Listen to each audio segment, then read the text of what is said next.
गौतम बुद्ध के उपदेश और शिक्षाएं मानसिक रूप से मजबूत बनने के लिए कई दिशा निर्देश प्रदान करती हैं। उनके दृष्टिकोण में मानसिक शक्ति आत्म जागरूकता, आत्म अनुशासन और करुणा पर आधारित होती है। यहाँ कुछ प्रमुख सिद्धांत दिए गए हैं जो बुद्ध ने मानसिक रूप से मजबूत बनने के लिए सुझाए थे। नंबर 1, ध्यान और आत्म जागरूकता, मेडिटेशन एंड माइंडफुलनेस। ध्यान। बुद्ध ने ध्यान को मानसिक स्थिरता और स्पष्टता प्राप्त करने का एक महत्वपूर्ण साधन माना। ध्यान की नियमित प्रैक्टिस व्यक्ति को अपने विचारों और भावनाओं को नियंत्रित करने और वर्तमान क्षण में जीने में मदद करती है। विपश्यना।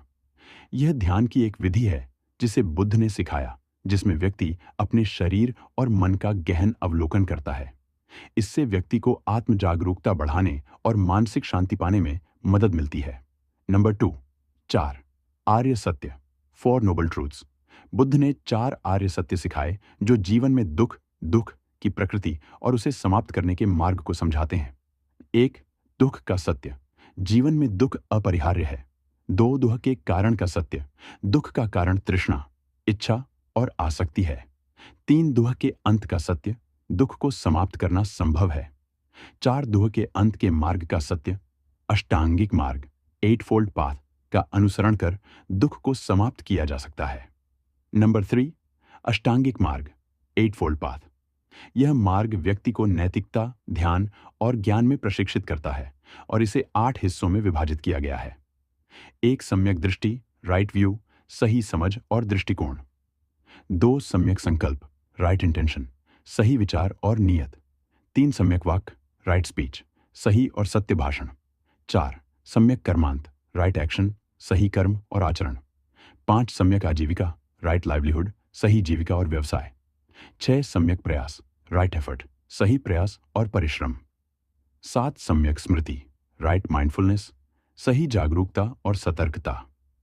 8, सम्यक समाधि, राइट कंसंट्रेशन, सही ध्यान और मानसिक स्थिरता। नंबर 4, कर्म और पुनर्जन्म, कार्मा एंड रीबर्थ। बुद्ध ने कर्म के सिद्धांत पर जोर दिया, जिसके अनुसार व्यक्ति के कर्म उसके भविष्य को निर्धारित करते हैं।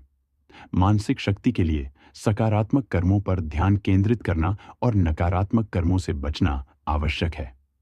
नंबर 5, मध्यम मार्ग, मिडिल वे। बुद्ध ने अत्यधिक भोग और कठोर तपस्या के बीच संतुलन का मार्ग सुझाया। यह मध्य मार्ग आत्म अनुशासन और संयम को प्रोत्साहित करता है, जो मानसिक शक्ति का आधार है। नंबर 6, करुणा और मैत्री, कंपैशन एंड लविंग काइंडनेस। मानसिक शक्ति के लिए करुणा और मैत्री महत्वपूर्ण है। बुद्ध ने सभी जीवों के प्रति करुणा और प्रेमपूर्ण विचारों को विकसित करने की सलाह दी। इससे व्यक्ति को आत्म स्वीकृति और दूसरों के प्रति सहानुभूति बढ़ाने में मदद मिलती है।